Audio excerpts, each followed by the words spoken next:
Bonjour à toutes, bonjour à tous. J'espère que vous allez bien en cette fin d'année. Je tenais à prendre un moment pour m'adresser à vous, pour vous transmettre un message qui me tient profondément à cœur et qui, je pense, peut résonner en beaucoup d'entre vous. Vous êtes peut-être en train de regarder cette vidéo avec le poids, en fait, de certaines expériences, d'échecs ou de situations qui vous font douter de vous-même. Peut-être que vous vous dites, vous savez, des choses là que vous vous répétez en boucle, «Je suis nul, je ne mérite pas l'amour, de toute façon j'y arriverai jamais, de toute façon je ne vaux rien», et cetera, et cetera. Alors, je vous propose, là, maintenant, de vous arrêter un instant, de respirer profondément, parce que je vais vous dire quelque chose qui est essentiel.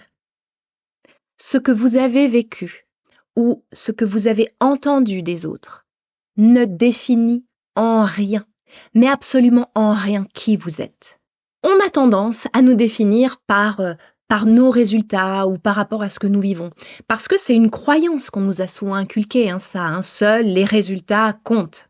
Par exemple, si vos relations amoureuses se finissent toujours par ce qu'on appelle des échecs, eh ben vous pouvez penser que vous avez un problème ou que vous ne méritez pas l'amour. Si vous avez du mal à trouver ou à rester dans un travail qui vous plaît ou que vous avez été licencié, eh bien vous vous dites peut-être que vous êtes incapable ou que vous êtes nul. Si vos relations, par exemple familiales, sont tendues, eh bien peut-être que vous vous jugez avec des phrases un petit peu dures comme toute façon je suis pas assez bien ou toute façon tout est toujours de ma faute, etc., etc. Mais non, non, ce n'est pas parce que vous êtes nul, que vous êtes incapable ou que vous êtes indigne d'amour que ces situations arrivent. Non, non, ces événements ne sont que des reflets de croyances que vous avez intégrées au fil du temps, sans même vous en rendre compte la plupart du temps.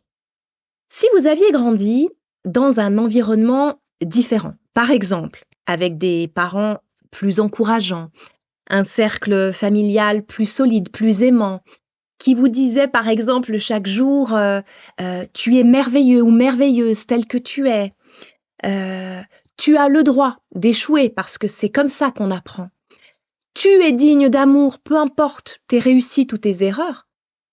Eh bien, ces situations, elles ne se seraient probablement pas produites. Alors pourquoi? Parce que c'est votre regard sur vous-même qui aurait été différent. Votre valeur, elle ne dépendrait pas des résultats, ni des échecs, ni de ce que les autres pensent de vous. Et tout ce qu'on vous a fait croire dans votre enfance ne définit pas qui vous êtes, mais plutôt qui sont ces personnes en réalité qui vous ont dit ça. En fait, ça montre leurs difficultés à eux, mais pas à vous. Alors, il n'est jamais trop tard pour changer ça, je vous rassure, et c'est notre responsabilité, notre travail de le faire. Vous savez, très rares sont les personnes qui n'ont pas ce genre de choses à traiter. On a tous des traumas, petits ou grands, et c'est en fait ce que l'on en fait qui compte. Alors, c'est vrai que c'est un travail qui peut prendre du temps, parce que ces croyances, elles sont souvent bien enracinées, mais croyez-moi, petit à petit, vous pouvez changer vos paradigmes. Ce n'est pas parce que vous avez échoué que vous êtes un échec et que vous êtes nul. Ce n'est pas parce que vos relations n'ont pas marché que vous ne méritez pas d'être aimé. Ce n'est pas parce que vous traversez des moments difficiles que vous êtes faible ou que vous êtes incapable. Ces situations ne sont que des expériences, que des passages pour pouvoir justement vous découvrir que vous n'êtes pas ça. Elles ne définissent pas votre valeur est infinie, elle est inaltérable, quoi qu'il arrive. Elle existe simplement parce que vous êtes là, parce que vous êtes vivant et que vous respirez.